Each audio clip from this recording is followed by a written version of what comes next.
Parang iba na talaga yung mga kabataan ngayon, no?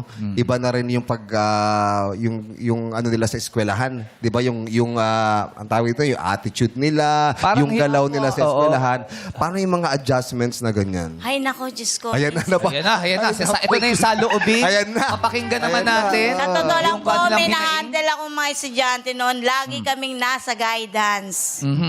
Talagang lagi kami, halos araw-araw nasa guidance kami. Oo. Kasi sobra talaga yung kulit. Hindi mo naman sila pwedeng paluin. Hindi Oo. naman sila pwedeng... Parang bawal disigawan eh. Oo. Dapat kakausapin. Tsaka yung iba- mo Kasi eh. yung iba- meron pa nga po nagsabi nun, sige teacher, ipapabarangay ka namin. Oo. Talaga may mga ganun. Di ba? Oo, ano na po ng kabataan ngayon. Grabe na. Samantalang sa amin dati, talagang tatakot ka talaga sa teacher. Dati Di nga ba po, dati- di ba, pinapaluhod Luhod po sa pa sa buko. Tapos may libro pa rito, di ba? Opo. Tapos squat the wall. Pinapa-squat. Squat. Oo, squat. Tapos, go out!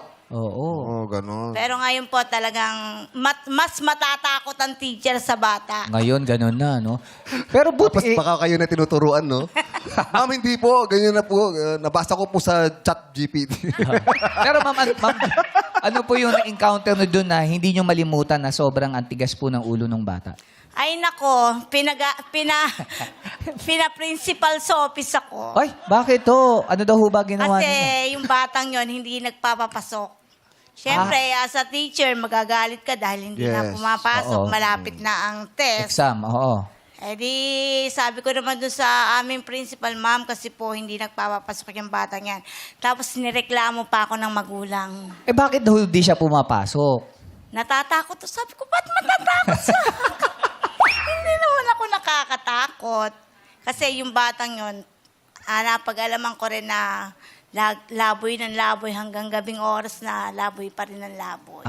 So Kaya- hindi po, wala po sa bahay, parang ganyan. Kaya nung nireklamo ako sa principal namin, sabi ko, ba't kaya ako pinatawag ni ma'am? Yung pala yun, yung nanay nagre-reklamo na sa akin na sabi, bakit ko daw pinapagalitan yung anak niya? Ayun. Bakit ko naman hindi papagalitan ng anak mo? Hindi nga pumapasok. pumapasok. Oo. Yun po ang problema. diba? At dahil po dyan, Mami Jo, tinawag po namin yung magulang ng bata. Hindi, biro. Wala Biro lang, takot wala. eh. Pero naayos naman na po na yan. Nice naman Naayos po. na.